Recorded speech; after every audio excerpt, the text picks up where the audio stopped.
Olá, amigo, amiga, seja bem-vindo, bem-vinda a mais um episódio do Passo a Passo com Vida.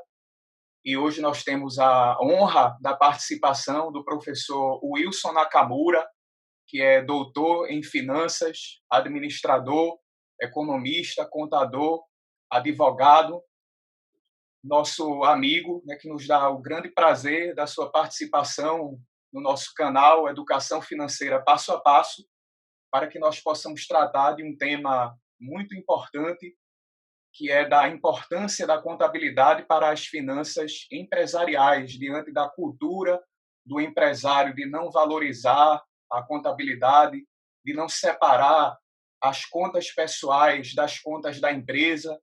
Então, nós estaremos conversando sobre esse assunto e meu nome é Odilon Saturnino, sou professor de finanças, editor do canal, e também estará conversando com o professor Nakamura. Valéria Saturnino, professora da UFPB e também editora do canal. Agradecemos a participação do nosso amigo, professor Nakamura, aqui nesse passo a passo com vida. E o nosso tema, né, é a importância da contabilidade para as finanças empresariais. Professor, se o senhor quiser falar um pouco antes de a gente fazer perguntas, se o senhor quiser se apresentar, pode falar, fique à vontade. Olá, pessoal. É um prazer estar com vocês nessa live, nessa gravação, que eu sei que depois vai ser transmitido pelo YouTube. Para mim é um prazer muito grande estar participando desse projeto da Valéria e do Odilon. Eu tenho acompanhado desde o início, quando eles começaram essa ideia do Educação Financeira Passo a Passo. É um projeto muito legal, muito interessante, que pode ter um grande impacto social. Afinal de contas, aqui no Brasil, ainda nós somos um país em que o povo, de uma forma geral, sejam os jovens, sejam os adultos, sejam os empresários, sejam os profissionais, de uma forma geral, os universitários, em geral, as pessoas ainda têm uma educação financeira muito restrita, muito fraca. Então, é muito importante que haja pessoas como vocês que estejam justamente tentando transmitir um pouco aí dos conhecimentos de educação financeira para que as pessoas possam, na sua vida, no seu dia a dia, tomar decisões melhores do ponto de vista financeiro, justamente. Então, é muito grande estar aqui com vocês. Eu moro aqui em São Paulo, eu sou professor aqui em São Paulo, principalmente da Universidade Mackenzie, e é um prazer muito grande, realmente, estar podendo conversar com vocês hoje. Obrigada, professor. Obrigado, professor. E a primeira questão que nós podemos trazer, né, diante desse tema é diante do fato de muitos pequenos empreendedores iniciarem o seu negócio sem uma separação, sem uma organização financeira de saber o que é seu, o que é da empresa. A primeira pergunta que nós gostaríamos de fazer ao professor Nakamura é como um empreendedor, no caso o empreendedorismo no sentido de criar um novo negócio, como ele já poderia começar da maneira correta, fazendo essa separação, que contas ele pode fazer, a classificação contábil que existe, né, dele saber qual é a sua parte e o que é da empresa. Como ele pode separar o que é seu do que é da empresa no início de um novo negócio? Bom, Dilon, eu sou administrador, formado em administração, mas sou também contador. Então, é um tema assim que realmente me interessa muito, essa questão aí da separação entre o que é o negócio de uma pessoa e o que é a sua vida pessoal. Inclusive, na contabilidade, existe um princípio que é muito conhecido, que é o princípio da entidade. Conforme esse princípio, é necessário, é fundamental separar o que é a empresa do que é a pessoa. Do ponto de vista de contabilidade, do ponto de vista de finanças, de dinheiro, deve haver uma separação clara entre aquilo que é da empresa, que foi criada, o que já existe, e aquilo que é da pessoa. Então, já baseado nesse princípio, o que é interessante dizer é que realmente qualquer pessoa que decida abrir um negócio, mesmo que seja um negócio pequeno, é muito importante que desde o início essa pessoa tenha a cultura, tenha a consciência de que ela não deve misturar as contas da empresa com as contas da sua família, da sua pessoa física. Aquela história, eu vou no restaurante com a minha família no fim de semana, joga na conta da empresa. Eventualmente pode acontecer o contrário, uma despesa que era da empresa, você joga no cartão de crédito da família. Então, esse tipo de confusão financeira acaba sendo muito prejudicial para o empresário, porque ao longo do tempo ele não tem uma noção clara das finanças do seu negócio, ele não sabe o quanto que ele está gerando realmente de receita e, principalmente, ele perde o controle das suas despesas. Então, por isso que, desde o início, mesmo que a empresa seja muito pequena, é muito importante que o empresário ele faça essa separação, o que exige da parte dele muita disciplina, porque no dia a dia é muito comum, é muito tentador fazer essas misturas, né?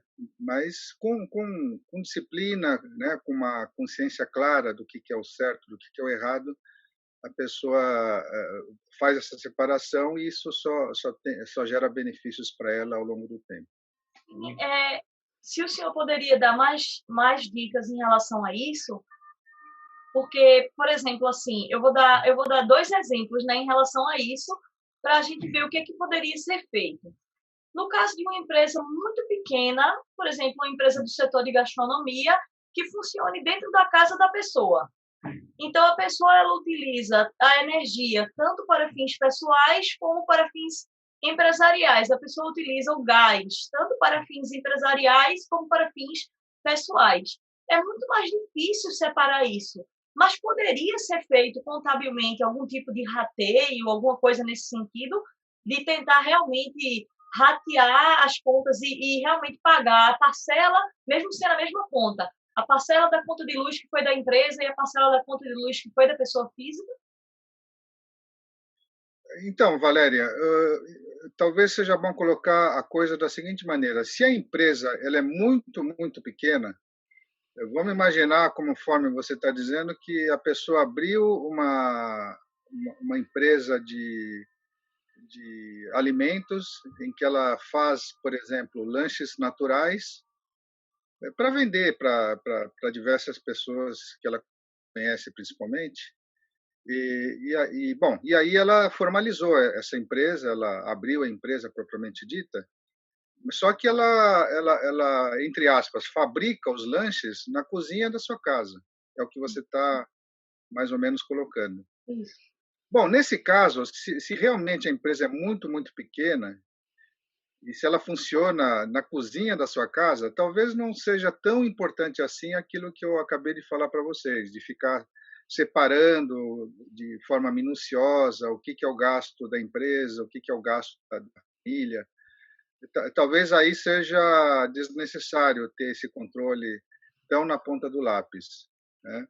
Mas à medida que a empresa vai crescendo e ela aluga um outro espaço para montar uma fabriquinha, né, de lanches, digamos assim, aí começa a ficar importante você separar o que é da empresa e o que é da pessoa física ou da família dela, tá?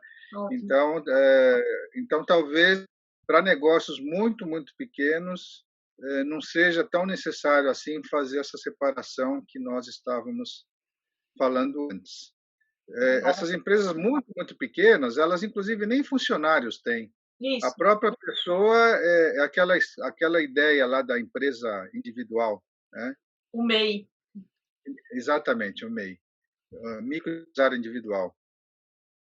Nesse caso, conforme a dimensão do negócio, da receita que a empresa gera, ainda não seja o caso, mas tão logo o negócio ganhe um certo corpo, ganhe uma certa magnitude, aí começa a ficar importante, sim, separar, digamos assim, o que é a contabilidade da empresa do que é a contabilidade da pessoa.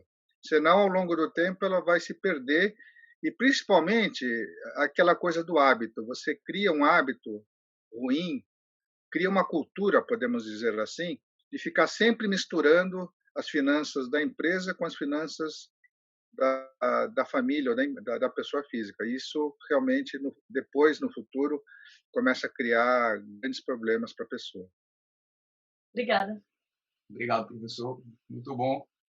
E com isso nós entramos num aspecto interessante, se é o caso de estar iniciando e logo no início não haver uma separação clara entre a pessoa física e a pessoa jurídica, pelo fato de o negócio ser muito pequeno, termina tendo um peso maior a organização financeira familiar, né, ali o orçamento familiar, de a pessoa saber o saldo que realmente existe, todas as receitas da família, todas as despesas, ainda que uma dessas receitas seja a entrada de dinheiro no negócio. E com isso, ela pode ter uma ideia do que se chama aí de prolabore, né? Então, como um pequeno empresário, empresária, pode ter a ideia que cálculos ele deve realizar e como isso pode ser classificado contabilmente quando o negócio vai crescendo, e aí a gente pode entrar já no aspecto de quem já iniciou e começa a ter dificuldades de sobrevivência do negócio pelo fato de não ter separado, de não estar claro, de já entrar a receita na empresa, o negócio ter crescido, como o senhor falou, né, já tem uma receita maior, e já tirar desde o início e não esperar ter lucro, onde contabilmente ela poderia incluir ali o seu prolabore, saber onde classificar, que tipo de despesa vai ser o prolabore, para saber o que é receita da empresa, lucro da empresa, e o que eu vou tirar, o que o empresário vai tirar como seu prolabore. Então, Dilão, bom, muito interessante a sua pergunta. Eu vou tentar dar uma resposta da seguinte maneira. Na verdade, você tem pequenas empresas de diferentes perfis em diferentes circunstâncias de negócio. Você tem pequenas empresas que são, vamos chamar assim, um negócio de subsistência. Eu não sei se esse nome é totalmente apropriado, mas aquele pequeno negócio de uma determinada pessoa ou de um casal, muitas vezes um casal abre um negócio juntos, né? É um pequeno negócio de subsistência no sentido que você abriu aquele negócio não para ficar milionário, bilionário, mas para apenas conseguir manter de maneira satisfatória financeiramente a sua família. Ao invés de você ser o empregado de uma empresa, você resolveu ser um pequeno empresário, mas um empresário sem grandes ambições. Até pela natureza do negócio que você abriu, fica mais ou menos claro que você não é aquele empresário realmente com grandes ambições. E tem um outro tipo de empreendedor, de empresário, que ele abre um negócio mais inovador, um negócio talvez baseado em tecnologia, enfim, alguma coisa diferente e com diferencial.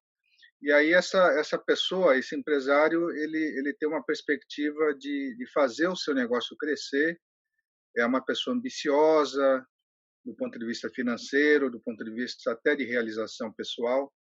E aí a perspectiva dele é outra, né? Ele começou com uma empresa pequena, mas ele quer ao longo do tempo transformar essa empresa pequena numa empresa muito grande. Então, dá para entender que existem, naquilo que eu acabei de falar para vocês, pelo menos dois tipos de perfis de empresários e, consequentemente, dois tipos de perfis de negócios que podem ser abertos por uma pessoa. No caso da primeira pessoa, desde o início, essa pessoa ela abre o seu negócio e ela tem que tirar desse negócio um prolabore, conforme você colocou, que atenda às necessidades da sua família. Pagar a escola dos filhos, fazer as compras de supermercado, fazer as compras do dia a dia de uma casa, de uma família. Então, é uma situação em que o empresário ele quer, digamos assim, estabelecer bem o seu negócio, mas ele não quer necessariamente crescer, né? Então, ele deve fazer, ele deve fazer as retiradas devidas, né? Dentro realmente daquilo que atende às suas necessidades, sem muita preocupação de investir. Bom, aí tem a outra situação, a situação do empresário que abriu um negócio que tem assim grandes perspectivas de crescer, é um negócio inovador, é um modelo de negócio diferenciado e assim por diante. Esse empresário ele pode talvez fazer retiradas, mas o ideal é que ele faça muito poucas retiradas, assim, que ele retire um valor pequeno a cada mês, porque na verdade ele tem que dar prioridade aos investimentos. Se ele abrir um negócio com a perspectiva de que esse negócio cresça ao longo do tempo e eventualmente até cresça de forma exponencial, é muito importante que ele adquira essa cultura de estar retendo todo o ganho que ele consegue no seu negócio. Sem contar que no início de um negócio, mesmo que ele seja bastante promissor, normalmente a empresa não gera lucro, talvez gere prejuízo. É assim que funcionam as coisas. Você tem que aguentar durante meses e meses uma situação de prejuízo, para não falar anos, eventualmente, antes de que o seu negócio comece a florescer e comece a ter resultados positivos. Então, esse segundo tipo de empresário ele tem que ter muita paciência. O ideal enfim, o ideal é que ele consiga sobreviver e também manter a sua família, tirando muito pouco da empresa e investindo tudo que for possível, porque na verdade o grande objetivo dele é construir uma grande empresa, né? Uma empresa aí que possa se tornar, né, uma empresa de grande porte, uma empresa que, sei lá, sendo um pouco ambicioso, até consiga abrir o capital no futuro. Então, talvez valha a pena sempre fazer essa distinção do que é um negócio de subsistência, do que é um negócio que você pretende, a partir dele, se tornar um grande empresário no mercado. Isso, logicamente, vai depender da natureza do negócio, vai depender também do seu perfil como pessoa, mas de alguma forma, é tudo isso que vai condicionar o fato de você tirar muito dinheiro da empresa ou tirar pouco. Eu não sei se eu te dei uma boa resposta, mas pelo menos é o que me ocorreu aqui de estar respondendo para você. Excelente. Eu queria voltar assim em mais algum exemplo nessa questão da contabilidade da pequena empresa e de repente com isso a gente entra talvez até com esse exemplo, né? A gente entra até um pouco na área de planejamento tributário, talvez alguma coisa nesse sentido. Um exemplo que eu vou falar já é uma empresa de maior porte. Na área médica, eu já vi um exemplo de uma empresa na área médica em que porque os médicos eles fazem cadastro nos planos de saúde, né? Para poder atender os planos de saúde. Então, cada médico tem que fazer um cadastro para poder ele aceitar aquele plano de saúde. E aí, tem uma empresa da área médica que eles fizeram em alguns planos de saúde cadastro pela pessoa jurídica, que é o CNPJ da empresa da área médica, e em outros eles fizeram cadastro no plano de saúde pela pessoa física. Isso por causa de questão de tributação. Eles fizeram um planejamento tributário e viram que para determinados planos de saúde, por causa dos impostos, era melhor fazer como pessoa física, do médico, né? O médico que é dono da empresa. Aí fica, isso aí já é uma questão mais complicada, porque fica é um valor relativamente alto em que, quando o médico atende pelo plano de saúde, que é pessoa física, o dinheiro vai para a conta da pessoa física dele. Mas ele utiliza o escritório, o consultório, que é da pessoa jurídica, para atender os clientes de pessoa física. Então, essa questão de misturar, né, a contabilidade e as finanças da empresa e da pessoa física é bem mais complexo nesse caso, nesse exemplo que eu estou dando, porque eles se misturam realmente os papéis, né? Então, realmente é uma dúvida que, um exemplo, né, que a gente teria uma dúvida de como poderia resolver essa questão da contabilidade da empresa. Interessante essa situação que você está colocando, Valéria. Eu, inclusive,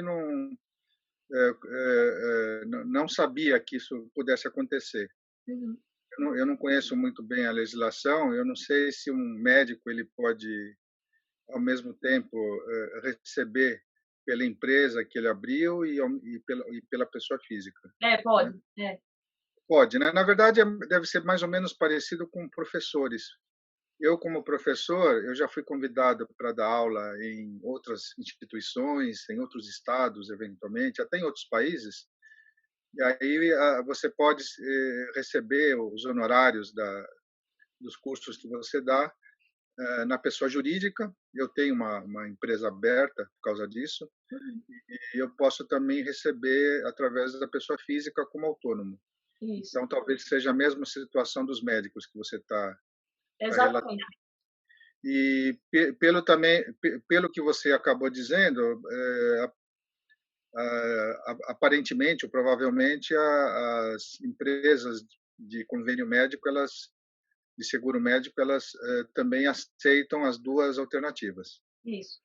Que a pessoa receba pela pessoa física ou receba pela pessoa jurídica. Isso. Bom, aí vale aquele mesmo princípio que nós falamos desde o início. O médico, até para controlar melhor o seu negócio entre aspas, né? Até é ruim falar que o médico ele tem um negócio, né, de atendimento médico. Não é muito moralmente muito correto falar assim. Mas, enfim, mas vamos, para entender melhor a situação, vamos entender que o médico ele tem um negócio, que é justamente as consultas que ele faz no seu consultório, e ele, que nem aquele pequeno empresário que eu mencionei para vocês antes, ele deve concentrar tudo na sua empresa, né? Ele deve procurar evitar colocar qualquer coisa na sua pessoa física. Até porque eu não sou um expert, uma pessoa super atualizada na parte tributária, mas talvez eu possa estar falando alguma besteira aqui, mas eu entendo que o médico ele sofreria uma tributação menor na empresa do que sofre na pessoa física. Não sei, é uma coisa para depois ser melhor confirmado. Mas se isso que eu estou dizendo agora for verdade, aí mais do que nunca é vantajoso e é correto para o médico receber tudo que ele gera de honorários através da pessoa jurídica. E, além disso, é vantajoso do ponto de vista dos controles que a pessoa tem que ter em relação à sua atividade profissional, em relação ao seu negócio, né? Se você contabiliza uma parte das receitas na empresa, outras partes das receitas na pessoa física, depois fica difícil você gerar relatórios para acompanhar o próprio desempenho do seu negócio, porque se você tem um negócio, você está incorrendo numa série de gastos, despesas fixas, despesas variáveis. Todas essas despesas precisam ser cobertas para que você consiga ter lucro. Então, você não pode, a priori, assumir que o seu negócio vai ter lucro só porque você é um bom médico. Não há garantia de nada, na verdade, quando se fala de negócio. Você tem que botar os números no papel Até porque muitas vezes no mundo empresarial você se surpreende. Você passou meses, meses e meses sem olhar os relatórios financeiros, sem olhar as contas contábeis, achando que o seu negócio estava sendo lucrativo, gerando muito caixa, e aí você descobre que a situação é justamente o inverso. O seu negócio está despencando, que as receitas são mais baixas do que você estava imaginando e tampouco estão cobrindo as despesas que você tem que incorrer no dia a dia.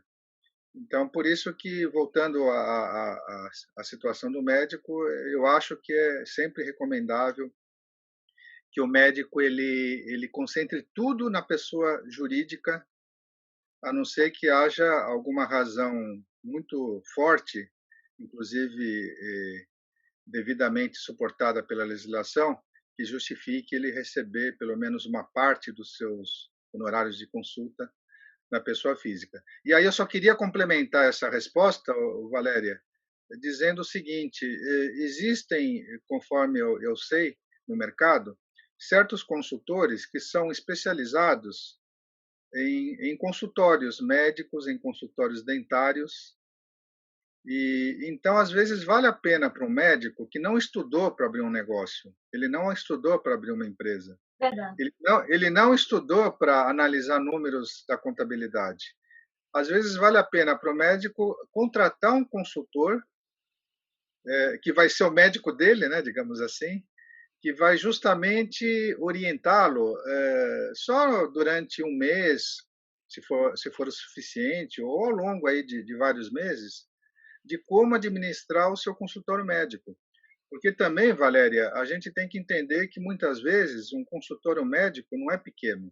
O consultório médico, às vezes, envolve o pai, que é médico, o filho, que já está trabalhando como médico há 5 anos, tem tem a recepcionista, tem uma enfermeira que também trabalha no consultório. Enfim, vamos imaginar que você tenha 6 pessoas trabalhando naquele consultório. Então, você precisa administrar aquilo realmente como um negócio. Né? Se você não fizer assim, corre-se o risco de você quebrar. É até estranho pensar dessa forma, mas até um médico pode quebrar. Tá certo? Verdade. Então é Muito isso. bom, professor. Muito bom. Muito bom. Aí, professor, excelente, né? E o senhor falou anteriormente de dois perfis de empresários, né? Um que é mais de subsistência e o outro que é mais voltado para o crescimento do negócio, né? Fazer reinvestimentos na empresa, e vem muito nessa linha do passo a passo, né? Já do início, e tendo essa cultura, né, de valorizar informações contábeis. E aí tem um aspecto interessante que as grandes empresas de capital aberto, né, com ações negociadas em bolsa, elas têm, por questão de governança corporativa, que divulgar os seus demonstrativos contábeis, né? O balanço patrimonial, a demonstração do resultado do exercício e outras demonstrações contábeis, né, financeiras. E já isso não existe essa obrigação para o microempreendedor, né, para a empresa de capital fechado, de uma maneira geral, e seria importante ele já utilizar, ainda que não tenha obrigação de divulgar, ou dar mais importância ao que o contador produz, quando tem contador, né, no caso de negócios já, no início, principalmente no caso de microempreendedores individuais. E aí a pergunta que nós fazemos nesse momento como conscientizar esses empresários de que, ainda que não exista a obrigação de divulgar, de que é importante eles utilizarem essas informações contábeis e que demonstrações seriam interessantes para eles já no início, poderiam auxiliá-los a tomar decisões gerenciais melhores. Odilon, a sua pergunta é excelente. A sua pergunta é tão boa que eu precisaria te dar umas 3 ou 4 respostas diferentes, encadeadas, mas diferentes, né? Ou seja, você só complicou a minha vida aqui. Não, mas vamos lá, vamos responder a sua pergunta. Em primeiro lugar, o que eu diria é o seguinte: realmente você tem Fora do universo daquelas grandes empresas que têm ações na bolsa, você tem as empresas de capital fechado. E empresas de capital fechado, logicamente, existem diferentes tipos de empresas, diferentes circunstâncias.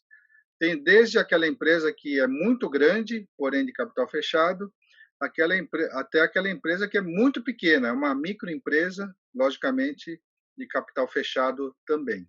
Né? Bom, se o empresário, o empreendedor, é dono de um negócio pequeno, e ele é o único dono, eventualmente a sua esposa é sócia dele, alguma coisa assim, ele não tem tanta necessidade de prestar contas para ninguém. Portanto, os relatórios contábeis que ele venha gerar vai ser de uso próprio, de uso particular. Tá?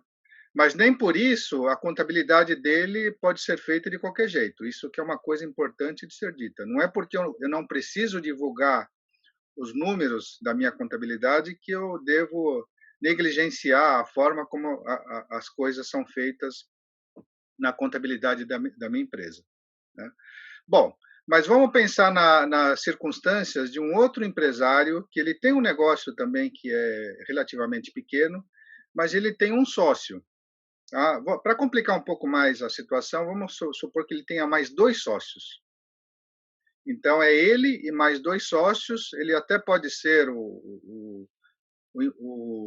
sócio que tem a maior participação, ele tem 50% e os outros 2 têm 25%. Bom, nesse caso, o que esse empresário, esse empreendedor precisa fazer? Ele precisa gerar os relatórios contábeis, de preferência mês a mês, se não puder que seja mês a mês, que seja a cada trimestre ou a cada semestre, mas o ideal é que seja mês a mês. E aí ele deveria, não necessariamente fazer uma reunião com seus sócios, ele deveria prestar contas para esses sócios, enviando para eles, por e-mail, por exemplo, os relatórios contábeis daquele mês e fazendo alguns rápidos comentários. O negócio foi bem esse mês, as vendas cresceram 5%, tivemos um problema sério de devolução, porque aconteceu isso e aquilo. Então, ele deveria prestar contas da maneira mais transparente possível para os seus sócios, mesmo que eles sejam minoritários. Ele tem 50%, os outros 2 têm 25%, mas ele tem que ter absoluta consciência de que esses 2 sócios dele merecem saber de tudo o que acontece da empresa. Eles não merecem saber só sobre 25% das informações, que é o quanto eles têm de participação na empresa. Eles têm que saber sobre 100% da empresa. E isso que a contabilidade dele tem que mostrar. Então, isso é uma coisa muito importante a ser dita. Se eu tenho sócios, eu tenho uma obrigação moral e tenho também essa obrigação de confiança, né? de manter a confiança dos meus sócios, mantendo-os muito bem informados. Isso daí já faz parte de uma governança que tem que existir em qualquer empresa. O que eu estou dizendo para vocês agora tem tudo a ver com governança. Então, vocês vejam que quando a gente fala de governança por aí, nas aulas, nas palestras, naquilo que a gente escreve, a governança não atinge somente aquelas grandes corporações que têm ações na bolsa, eventualmente na bolsa de Nova York. A governança atinge até esse pequeno empresário que tem um sócio, mas esse sócio merece não somente respeito, mas merece ser devidamente informado sobre tudo que está acontecendo com a empresa. Afinal de contas, ele investiu naquela empresa, né? E ele vai esperar ser muito bem informado em relação ao que está acontecendo com aquela empresa. Aliás, por isso, eu até vou pegar um gancho dessa minha resposta para dizer o seguinte: é por isso que existe o balanço. O balanço é um instrumento, digamos assim, para você passar as informações da sua empresa para outras pessoas, que mostra quais são as condições financeiras da sua empresa. É muito importante, quando você quer relatar o que está acontecendo com a sua empresa, não somente divulgar o resultado dela, o desempenho dela, mas divulgar também um retrato das condições financeiras da sua empresa, que é o que está devidamente apresentado no balanço da empresa. Então, quando for prestar contas para os seus sócios, você tem que divulgar não só a demonstração de resultados, mas também o balanço. E, se possível, uma demonstração de fluxo de caixa também, né? Ah, mas é muita coisa. Bom, mas então, se você acha que é muita coisa ficar prestando contas para os seus 2 sócios, então compra a participação deles e fica sendo o único sócio. Aí você vai ter menos trabalho, menos obrigação de ficar prestando contas para alguém. Tá certo? Então, então não existe almoço de graça. Se você quer ter sócio, você tem que estar comprometido em prestar contas, em ser transparente com esses sócios, para que eles possam manter a confiança em relação a vocês, em relação a você. Ah, mas os meus sócios são os meus filhos. Não importa, não importa se eles são seus filhos, não importa quem eles sejam, você precisa prestar contas para eles, sim. Porque quem não presta contas, quem não é transparente, começa a criar um estigma de perda de confiança. Uma pessoa que não é transparente, meio que naturalmente, ela começa a ficar com aquela marca de pessoa que não é muito confiável. E isso é tudo que nós não devemos querer, nem para nós, nem para nossas empresas.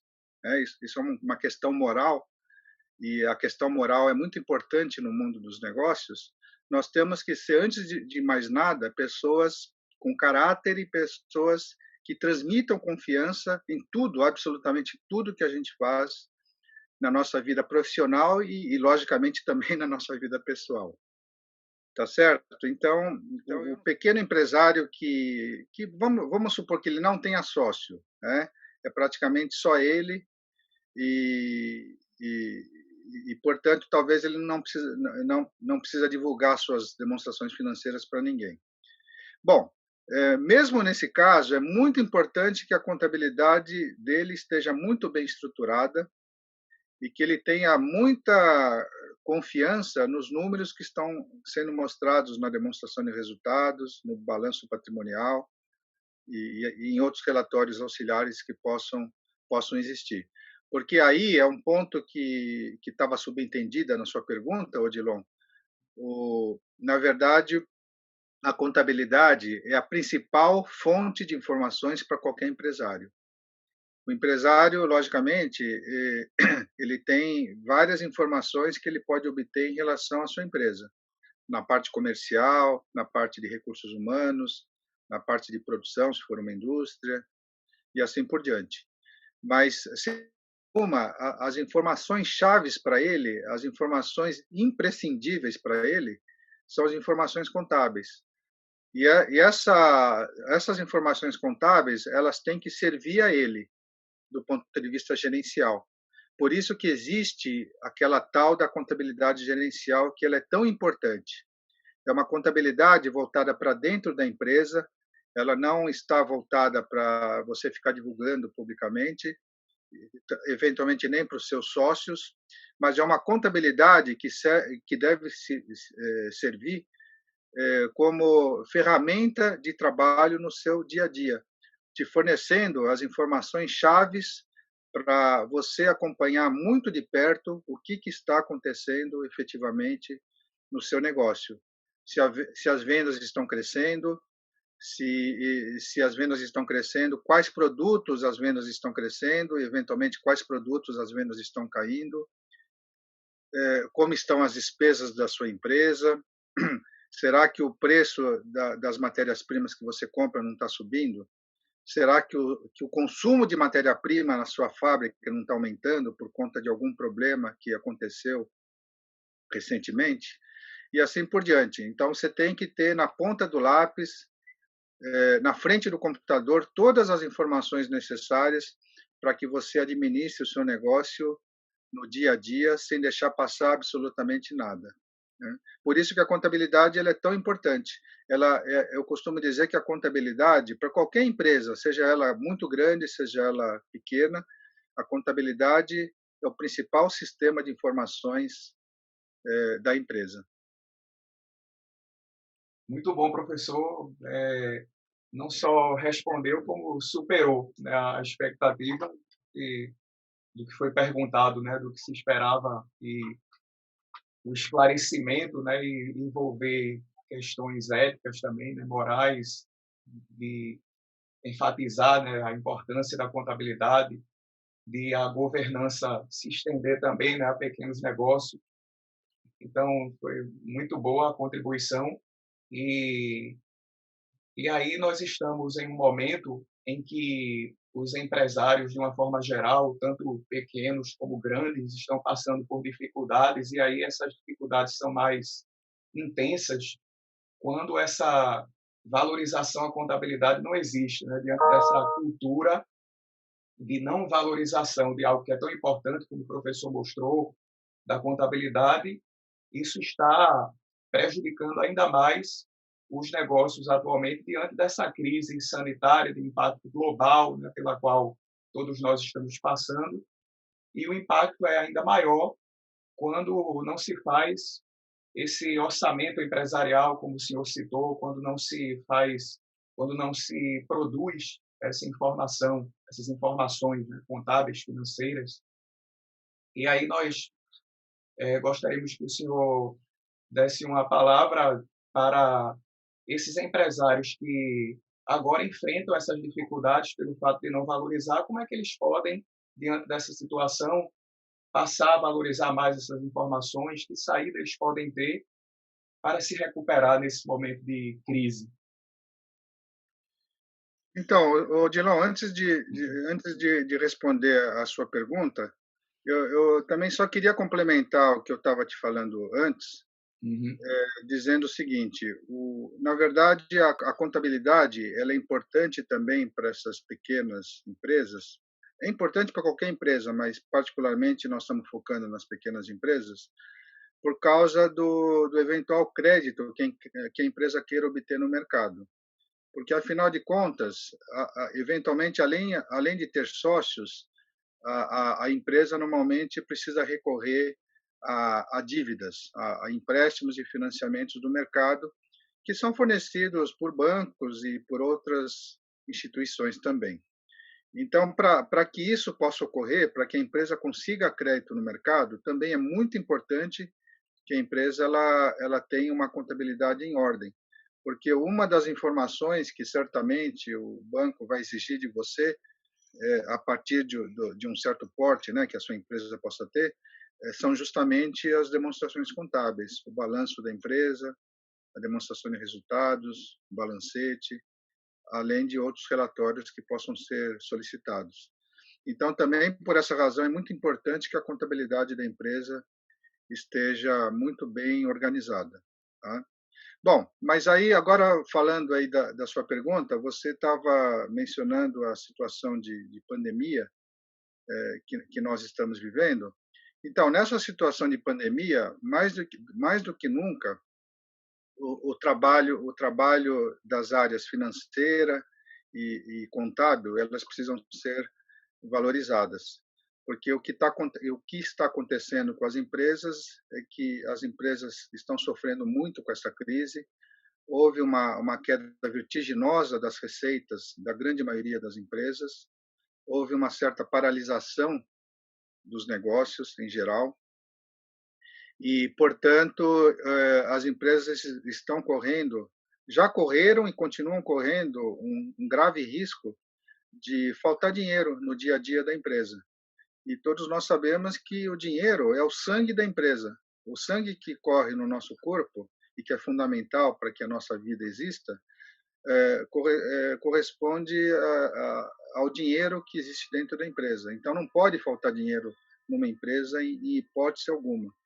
Por isso que agora nós estamos vivendo momentos em que o foco total tem que ser na parte financeira, no gerenciamento financeiro da empresa.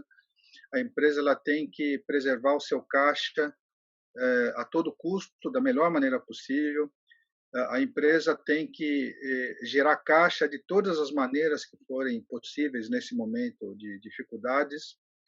A empresa tem que cortar também todos os custos que forem possíveis, que não prejudiquem gravemente o seu negócio, a sua atividade.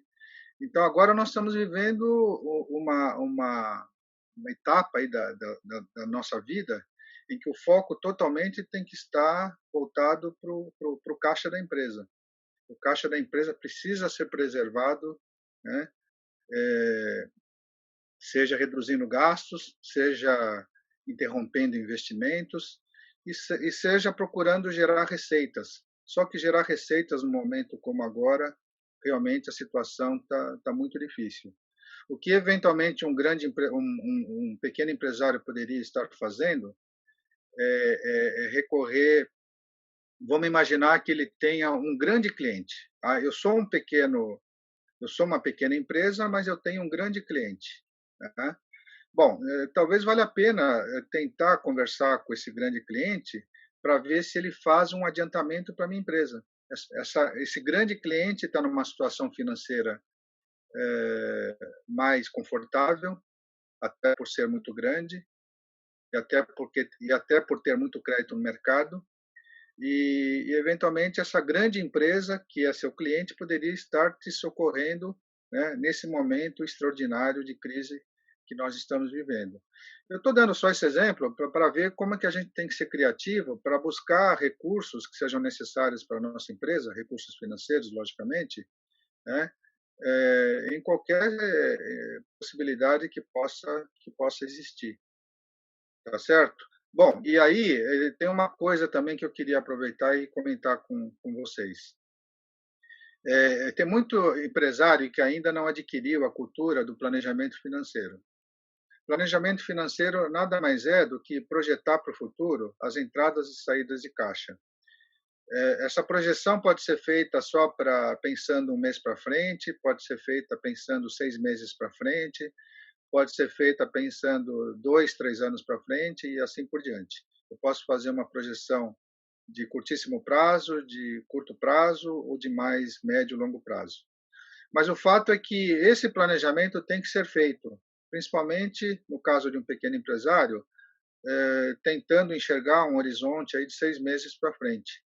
E aí você tem que fazer esse exercício e manter essa projeção sempre atualizada em relação a como deve se comportar a movimentação de fluxo de caixa da sua empresa ao longo aí dos próximos dias, semanas e meses. E tentar identificar quando que, eventualmente, vai faltar caixa por alguma razão. E aí eu tenho que saber disso previamente para tomar as medidas devidas, né? Para, por exemplo, reduzir o prolabore que eu recebo, né? Tá certo? Cortar algum gasto que possa ser cortado. Então, se eu sei que daqui a 3 meses eu vou ter um problema de furo de caixa, desde já eu me antecipo esse problema e tento resolvê-lo desde já, né, de maneira antecipada. Então, por isso que é tão importante as empresas pequenas, inclusive, fazerem esse tal de planejamento financeiro. Também, eventualmente, as pessoas ficam perguntando, será que, além do planejamento financeiro, as empresas deveriam fazer aquele orçamento que a gente ouve falar, que as grandes empresas, que a Nestlé faz, que a Cargill faz, etc. Bom, no caso de pequenas empresas, talvez não seja, se ela for muito pequena, talvez não seja o caso de fazer um orçamento, mas a partir de um certo tamanho, a partir de um certo nível de receitas que ela vem atingindo, talvez valha a pena, sim, incorporar nas atividades da empresa a elaboração do orçamento, né? E o orçamento, a gente sabe que tem que ser não só uma peça de ficção, mas tem que ser um instrumento de trabalho do dia a dia. O orçamento significa você projetar as metas da sua empresa para o próximo ano, por exemplo, para não pensar em mais anos para frente, E aí cada área fica comprometida em atingir as metas que ela mesma estabeleceu. E aí você tem um instrumento para gerenciar os resultados da empresa e para cobrar cada uma das áreas em relação às metas que foram estabelecidas. O orçamento, se for muito bem aplicado nas empresas, acaba sendo muito útil como uma ferramenta de gerenciamento. E, além disso, faz com que todo mundo dentro da empresa se acostume, fique acostumado a analisar números. Porque, convenhamos, fora o pessoal de finanças e de contabilidade, as outras pessoas da empresa, normalmente, não querem saber muito de números. Pessoal de vendas, pessoal da área de produção, eles querem produzir, eles querem vender, não querem ficar sabendo de analisar relatório que envolve receita, que envolve despesa, que envolve investimento, que envolve tributos e assim por diante. Mas você tem que criar a cultura na sua empresa que cada uma das áreas ela é sim uma contribuinte, digamos assim, do resultado final da empresa. Ela tem que saber que aquele lucro ou prejuízo que a empresa gera no final de cada mês ou no final de cada ano não é só responsabilidade do presidente da empresa ou da área de contabilidade. É a responsabilidade de cada um dos departamentos que fazem parte do contexto da empresa. Então é isso, Dilon.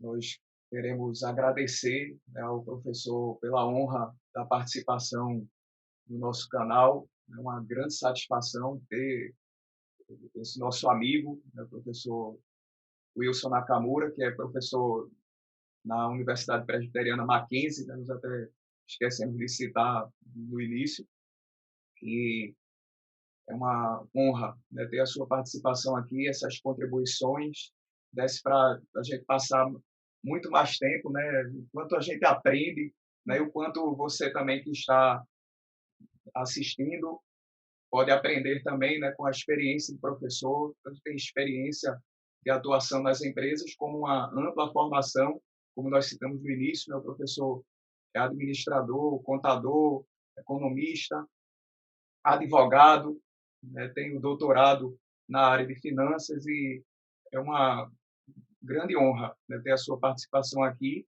e de poder nos ensinar a partir da sua experiência e formação. E para que nós possamos finalizar a entrevista, o professor pode dar uma palavra, né, para aquele que está buscando trilhar esse caminho da educação financeira, que tem forte relação às finanças e à contabilidade. Eu acho que contabilidade é a área que tem mais interdisciplinaridade, né, com finanças, de uma maneira mais forte. Tem também a economia, né, e outras áreas. O ensino precisa ser também multidisciplinar, além de interdisciplinar e até transdisciplinar, mas é muito forte a interação entre finanças e contabilidade. Então, uma palavra do professor para quem está buscando esse caminho, esse passo a passo das finanças e também da contabilidade. Ok, Odilon. Bom, a gente falou bastante de contabilidade, de finanças de pequenas empresas. A gente não falou praticamente nada de educação financeira e de finanças pessoais. Então, eu vou aproveitar esses momentos finais só para ressaltar a importância da educação financeira na sociedade, na economia do país e na vida das pessoas. Então, além do pequeno empresário ele saber valorizar a contabilidade, conforme nós falamos, valorizar o conhecimento financeiro, é muito importante também que as pessoas, de uma forma geral, se preocupem em adquirir um pouco de conhecimento de finanças, um pouco de conhecimento de contabilidade também. Porque, no final das contas, cada um de nós temos que administrar as nossas próprias finanças, o que não é uma tarefa tão trivial assim, não é uma tarefa que pode ser negligenciada. Da mesma maneira que nós cuidamos da nossa saúde física, vamos no médico frequentemente e assim por diante, nós temos que cuidar também da nossa saúde financeira. E isso requer adquirir aquilo que vocês falam bastante, adquirir essa educação financeira.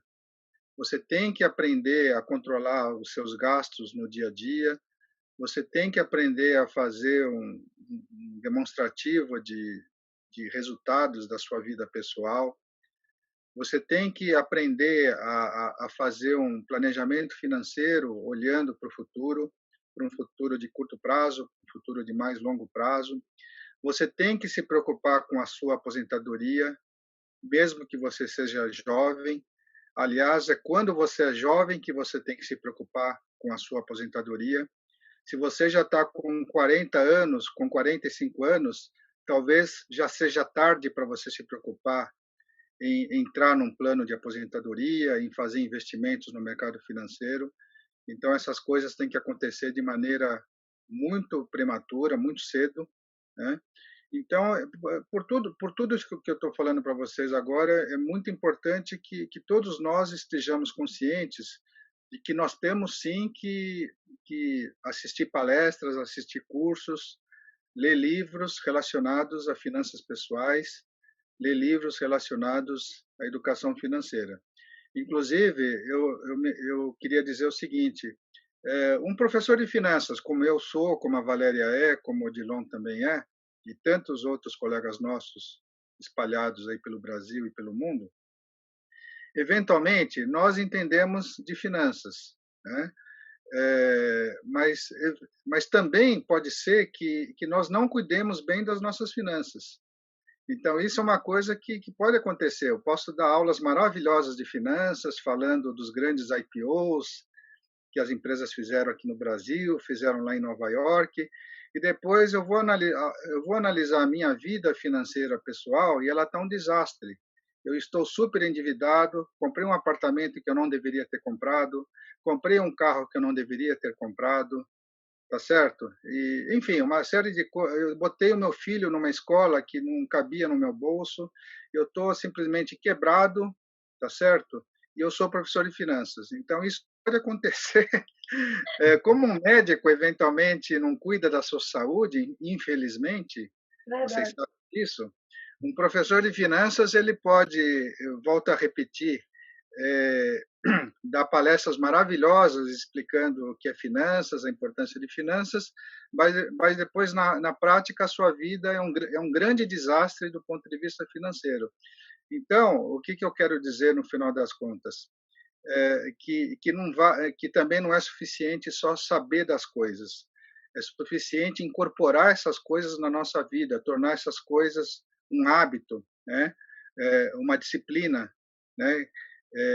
Que esteja, enfim, definitivamente incorporado no nosso dia a dia.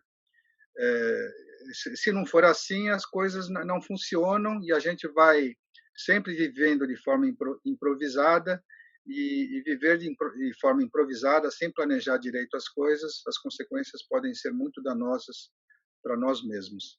Então, essa é a mensagem final que eu queria passar para vocês e para os seus seguidores, para o seu público. E queria agradecer tremendamente essa oportunidade. Espero que tenha sido minimamente a contento daquilo que vocês esperavam. Excelente. E fico sempre à disposição. O Odilon e a Valéria não são colegas e não são amigos, eles são irmãos para mim. Tenho um carinho muito grande por eles. E sempre que eu vou para Recife, eu encontro com eles, porque eu quero encontrá-los e, graças a Deus, eles também parece que querem me encontrar quando eu vou para lá. Sempre. Para Recife, para João Pessoa. Então, dada essa nossa relação tão bonita, né, que eu estou sempre à disposição de vocês, e mando um grande abraço aí a todos. Obrigada, professor. A gente também queria agradecer a sua participação, esse relacionamento que a gente tem de amizade, de irmãos mesmo, como o senhor disse, quando a gente vai também a São Paulo, a gente também encontra vocês todos os dias porque a gente quer. Exatamente, porque a gente quer estar junto, a gente quer aproveitar os poucos momentos que se tem quando se pode se encontrar.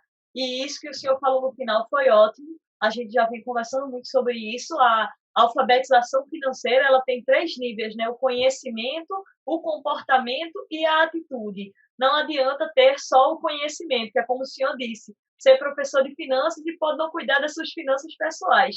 É que nem o médico, que é médico e fuma e tem problemas cardíacos e por aí vai, porque não cuidou da sua saúde. Então, é necessário na educação financeira não só conhecimento, mas também comportamento e atitude. Isso. Muito legal. E Eu só queria dizer, eu não sei se eu falei, se eu citei João Pessoa também. Citou. Falei, né? Falou. Tá certo. tanto Recife como João Pessoa, né? Então, É. muito bom. E é como Valéria enfatizou, né, o aspecto da alfabetização, o professor bem mencionou, né, sobre a importância de aplicação do conhecimento à vida, e aí gera a alfabetização, a literácia, no termo da OCDE. E essa é a mensagem final que todos nós queremos trazer para você que está nos acompanhando, ou que ainda virá nos acompanhar neste canal e no conteúdo que é produzido nessa parceria, né, especialmente nessa amizade. Então, nós agradecemos ao amigo e irmão, professor Wilson Nakamura, pela sua participação e sua grande contribuição para todos nós, e que você continue trilhando o caminho da educação financeira para uma vida melhor. Finanças não é apenas dinheiro, embora o dinheiro tenha a sua importância, seja fundamental, como o professor falou, é o sangue da empresa, mas finanças também e acima de tudo, é a sua vida, os seus valores. Finanças está relacionada à administração de valor, e que entre os seus valores possa estar a valorização da contabilidade, a valorização da sua saúde financeira, da sua empresa, para que nós possamos ter uma sociedade melhor, porque a educação financeira gera impacto social. Muito obrigado.